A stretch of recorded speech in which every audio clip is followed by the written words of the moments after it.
নমস্কার বন্ধুরা, জিজিএইচ ফুড কর্নারে আপনাদের স্বাগত। আজ আমি একটা টিফিন বক্স রেসিপি তৈরি করতে চলেছি আলু চোখা, পড়ে থাকা আলু চোখা দিয়ে। খুব সহজেই পরিমাণ মতো আটা নিয়ে নিয়েছি, তাতে পেঁয়াজ কুচি, কাঁচা লঙ্কা কুচি নিয়েছি, আর এটা আগের দিনের তৈরি করে রাখা আলু চোখা। খাওয়ার পর যেই আলু চোখাটা বেশি ছিল সেই আলু চোখাটা দিয়ে আপনারা অনায়াসেই টিফিন করে নিতে পারেন।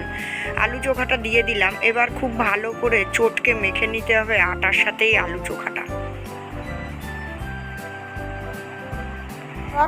আপনারা আলু চোখাটা নিরামিষ আমিষ যে কোনো প্রকারেই বানাতে পারেন স্বাদ অনুযায়ী। আমি নিরামিষ বানিয়েছি। পরিমাণ মতো লবণ দিয়ে দিতে হবে, কেন আটাতে তো লবণ দিতে হবে।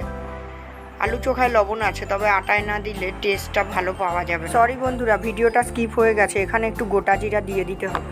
লবণ কম হলে রান্নার স্বাদ কমে যায়, হোপ আপনারা জানেন।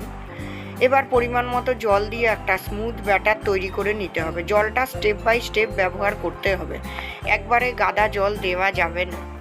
অল্প অল্প করে জল দিয়ে হাত দিয়ে ভালো করে ব্যাটারটা গুলে নিতে হবে। দেখুন ব্যাটার এবার রেডি হয়ে গেছে। এবার বানিয়ে দেখতে হবে, প্রয়োজন হলে আরও জল দিতে হবে। এবার একটা প্যান নিয়ে তাতে অয়েল গ্রিস করে একটু গরম করে নিতে হবে। এবার এক হাতা করে ব্যাটার দিয়ে দিতে হবে, দিয়ে খুব ভালো মতো ভেজে নিতে হবে যতক্ষণ দু সাইড গোল্ডেন না হয়। ঢাকনা বন্ধ করে রান্না করে নিতে হবে। দেখুন ব্যাটারটা ঘন বলে আমি আরেকটু জল মিশিয়ে নিলাম।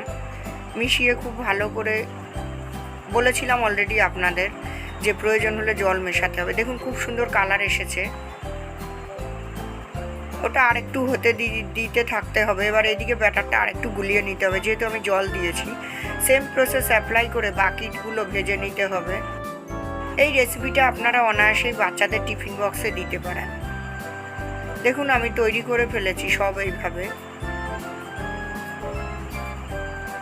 টমেটো সস সহযোগে এটা সার্ভ করে দিতে পারেন, কিংবা শুধুও খেতে পারেন, তবে বাচ্চাদের টমেটো সসের সাথে দিলে ওরা খুব ভালো খাবে। ঘরে থাকা উপকরণ দিয়ে খুব সহজেই তৈরি হয়ে গেল একটা জল খাবার। আপনারা একবার ট্রাই করবেন এবং কমেন্টে লিখতে ভুলবেন না কেমন লাগলো। ভালো থাকবেন, ফিরে আসছি আবার নতুন রেসিপি নিয়ে।